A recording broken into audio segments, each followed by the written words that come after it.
Something fascinating just happened on the world stage. It's one of those moments that doesn't get the screaming headlines it deserves, but it tells you everything you need to know about where the world is heading. Nigeria, a powerhouse of Africa, just looked the United States of America specifically, the administration of Donald Trump, and said, "No, thank you." This wasn't a polite refusal over a trade tariff or a minor diplomatic spat. This was a firm, unequivocal rejection of a core pillar of Trump's revived immigration agenda. It was a moment that signals a profound shift in global power dynamics. You see, for decades, the relationship between powerful Western nations and many African countries has followed a predictable script.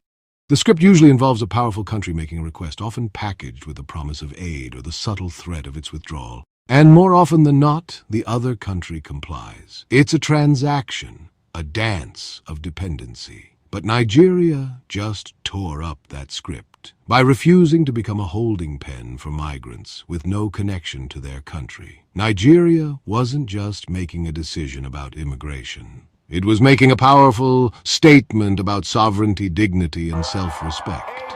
This isn't just a story about Nigeria. And it's not just a story about Donald Trump. It's a story about a changing world order. We're witnessing a slow but steady recalibration of power, where nations in the global south are beginning to assert their own interests with newfound confidence. They are tired of being treated as junior partners, or worse, as pawns in a geopolitical chess game played by others. Nigeria's decision is a clear signal that the days of automatic compliance are over. They are demanding a seat at the table, not as recipients of instruction, but as equals who help set the agenda. And that single word, no, resonates far beyond the borders of Nigeria. It echoes across the African continent and the wider global south. So, what exactly was this plan that Nigeria so boldly rejected? Let's break it down, because it sounds like it came from a dystopian writer's room. It's called a third country deportation policy. The idea is simple, if morally complex. When the United States detains migrants at its borders, it wants the option to deport them not back home, but to a completely different, uninvolved nation, a third country.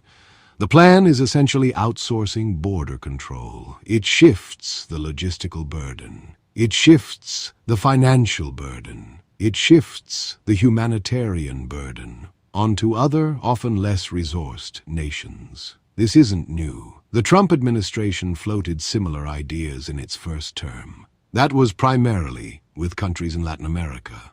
Now, with a second term, the focus has pivoted to Africa. The proposal works through leverage. The U.S. approaches a country and offers a package deal: foreign aid, preferential trade agreements, visa deals for its citizens. In exchange, the country agrees to accept plane loads of deported migrants, regardless of their nationality, regardless of their story, regardless that they have no cultural ties, no linguistic ties, no familial ties. If this sounds familiar, it should. It's the same logic behind the UK's plan to send asylum seekers to Rwanda. It's a growing trend among Western nations, pushing the problem out of sight, out of mind. The goal: create a deterrent for potential migrants, while keeping the issue away from domestic headlines and voters. It turns sovereign nations into offshore processing centers, paid to handle a crisis they didn't create.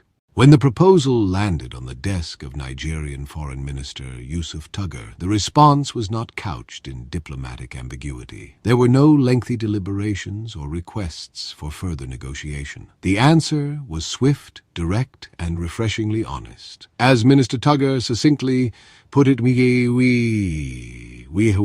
have enough problems of our own.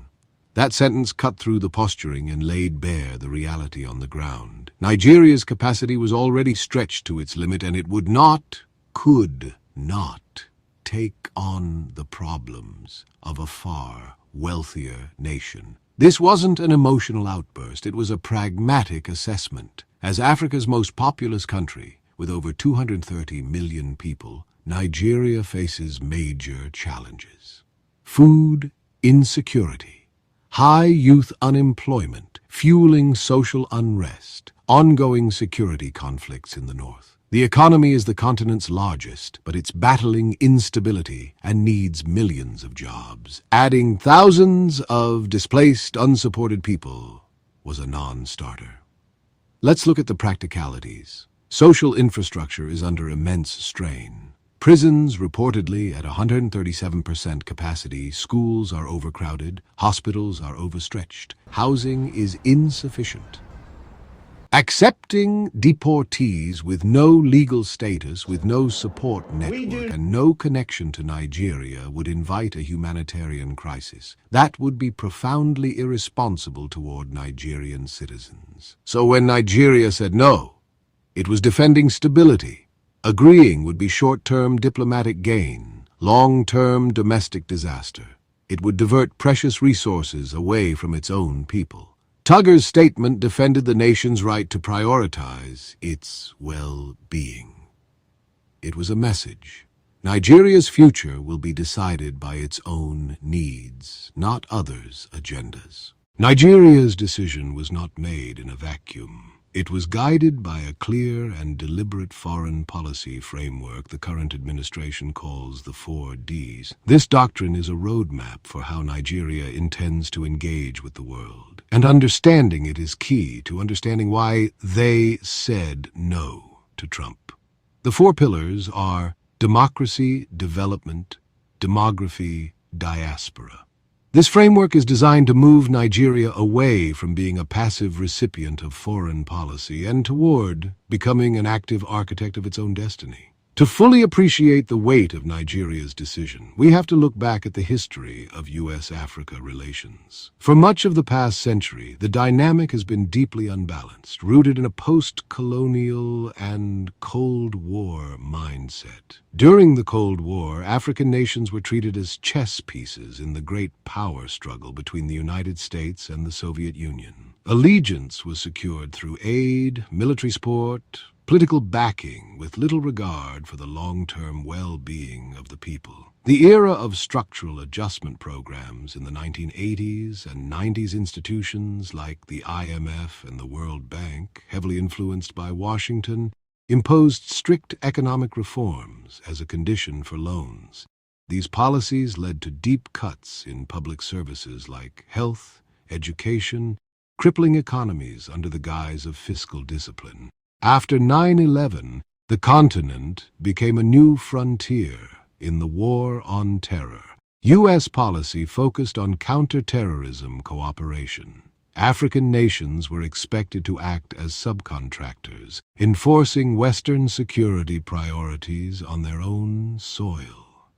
Nigeria's rejection of the deportation deal is a deliberate break from this pattern. It's a refusal to continue playing the compliant subordinate. Nigeria's bold stance is not an isolated event. It is, honestly, a powerful example of a much larger trend unfolding across the African continent. From Pretoria to Nairobi, from Accra to Addis Ababa, nations are increasingly questioning the old world order and asserting their right to diplomatic independence. This is a continental awakening. A collective realization that African priorities should be set in Africa. We see this in how African nations are diversifying their partnerships. They're strengthening economic and diplomatic ties with China, Russia, Turkey, the UAE, India. These relationships, while coming with their own set of risks and complexities, offer an alternative to the traditional Western-led order. This competition gives African nations more leverage and allows them to negotiate terms that better suit their interests. Saying no to the United States, especially under an administration known for its transactional and often punitive approach to diplomacy, is not a decision to be taken lightly. Nigeria has placed itself in a politically precarious position, and there are, honestly, undeniable risks involved. The United States is not just any country. It is Nigeria's top trading partner, with bilateral trade approaching $10 billion in 2024. The potential for retaliation is real. A displeased U.S. administration could respond in a number of ways. This moment is particularly charged because Nigeria is also strengthening its ties with other global powers. Its recent entry as a partner country to the BRICS bloc, which includes U.S. rivals, China, and Russia, has already put it on Washington's radar. However, Nigeria is betting that its strategic importance will temper any punitive response. It is a key player in West African stability, a major oil producer, and a massive market that American companies cannot afford to ignore. The Nigerian government is calculating that the U.S. needs Nigeria just as much as Nigeria needs the U.S. Nigeria's rejection of the Trump administration's deportation plan is more than just a news headline. It is, really, a landmark moment in 21st century diplomacy. It symbolizes the dawn of a new era for Africa, one where the continent is decisively moving from being a passive pawn in global politics to an active, assertive player. For too long, the narrative of Africa has been written by others: colonizers, Cold War strategists, aid donors. Now African nations are picking up the pen and writing their own story on their own terms. This act of defiance is an act of leadership, sending a clear message that partnership, not pressure, is the new currency of international relations. This moment forces a critical question upon the United States and other Western powers. Is it time to rethink the entire approach to Africa? The old model of using aid as leverage to buy compliance is proving to be obsolete and counterproductive. In a world where China, Russia, Turkey, and others are offering alternative partnerships, the West can no longer assume it is the only game in town. If the U.S. continues to treat diplomacy like a marketplace where sovereignty is for sale, it will find itself losing ground on a continent that is not just economically vital, but also demographically the future of the world. So what happens now? Will more African nations be emboldened by Nigeria's example and follow its lead? Will we see a domino effect of countries demanding more equitable and respectful partnerships? This single act has the potential to catalyze a broader movement, creating a more unified and confident African bloc on the world stage. It challenges the continent to move in concert, leveraging its collective strength to negotiate better terms for its development and secure its place as a global rule-maker, not just a rule-taker. The future of African agency may well be defined by the echoes of Nigeria's no. Ultimately, Nigeria has reminded the world of a fundamental truth. Real power does not come from the ability to command obedience, but from the strength to lead with integrity. In saying no, Nigeria did not just close a door on a bad deal.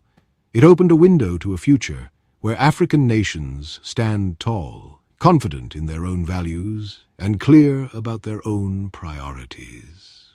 The continent is not just rising, it is arriving, and it is no longer asking for permission.